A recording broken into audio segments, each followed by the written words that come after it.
However, think about where we've averaged since then. So we've averaged, let's roughly call it about $70.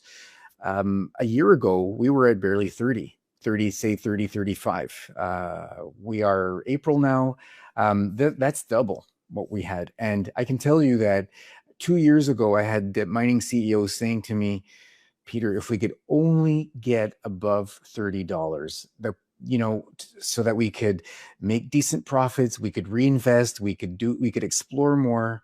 Now we're averaging $70. I think that many of these silver producers and explorers are more than happy at this level. I can't speak for investors, and maybe they're just too greedy, but frankly, these are fantastic prices, and it's tremendous for the market. It has it always has other issues, that's for sure. We talked about the challenges for the solar industry, for example, but as I say, the silver producers, the silver developers, the silver explorers, they're all really happy with these much, much higher silver prices. According to Peter Krauth, silver has already doubled, and the rally may not be over. He believes prices could reach triple digits by the end of 2026. The reason is structural. A persistent supply deficit, rising industrial demand, and China tightening its grip on reserves and exports are all squeezing global supply. At the same time, mining companies are seeing expanding profit margins, adding momentum to the sector. Then there's the macro backdrop. Stagflation fears are rising, pushing investors toward hard assets. Even gold sell-offs may reflect sovereigns raising liquidity, not weakness, and that shift could mark the next phase, where silver, and especially silver miners, become the next major opportunity. Curious about investing in gold and silver, but feeling confused due to ongoing global uncertainties? This ebook is specially designed for new investors who feel unsure about investing in gold and silver trading. It breaks down strategies in a simple, practical way, helping you make informed decisions and invest in the right direction. Over 100 people have already taken the first step with this ebook, and today they're living proof that smart investing can change lives. Start investing fearlessly, wisely, and with a clear strategy. Hurry! Visit the link in the description to get your copy today. Do we get triple-digit silver in 2026 again? I think the odds are relatively good for that. I think that in the second half of this year, probably as we approach closer to the end of the year, I do think that that's a real possibility. If you look at the assessment by the broader markets of where the economy is going, war is inflationary, as we talked about earlier. In the near term, silver needs to continue to consolidate, but I think that as we start to see the costs of rebuilding, look, we have issues in Gaza, we have issues in Ukraine and Russia, we now have issues in Iran and all sorts of surrounding countries in that area. There's a lot of rebuilding that needs to happen. A lot of governments, whether it's the local governments or help from other governments that aren't, let's say, net revenue positive, they have to print money to have enough money. That's going to continue. And I think that we are not going to see prices come down or even stay flat in any kind of a meaningful way.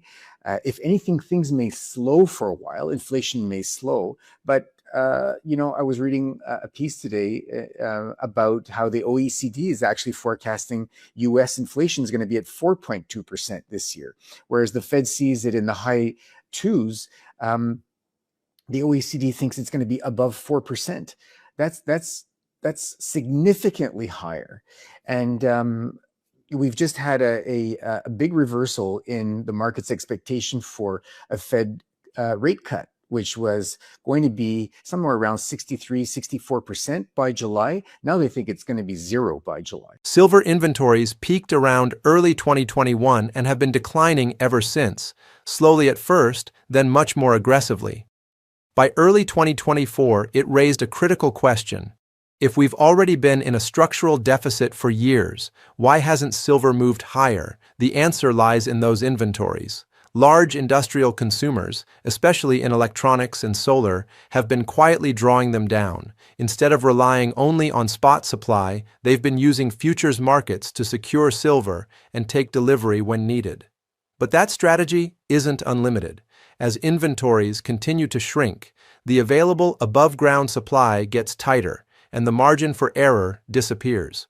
What looked like stable supply was actually a temporary buffer. Now that buffer is running out, and once it's gone, the market doesn't adjust slowly. It reprices quickly as real scarcity finally shows up in the price. So no Fed rate cut means the Fed will keep things sideways, but as I say, as the market likely starts to price in inflation later this year after, all of this, not just the war, but the war certainly is going to be a big factor now.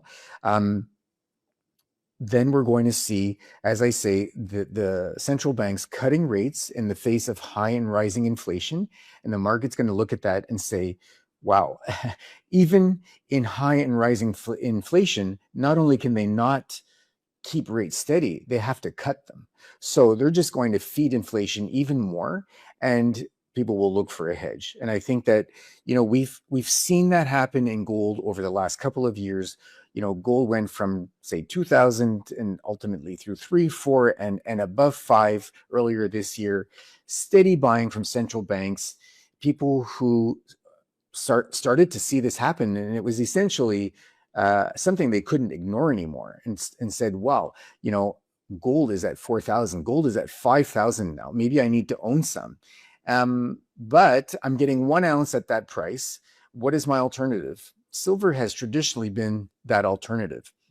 Silver prices have been, I'm going to say, capped, so to speak, around that $30 level up until the early part of last year, was because the 5 to 10 years prior to 2020, you had excess silver. So you had silver surpluses, not huge amounts, but you did have surpluses, but for several years. And those were building up. And a lot of that was bought and saved as investment, but a lot of it went into the futures markets and sat as above ground inventories. Do like, share, comment, and subscribe to this channel. Also, don't forget to hit the bell icon for more updates.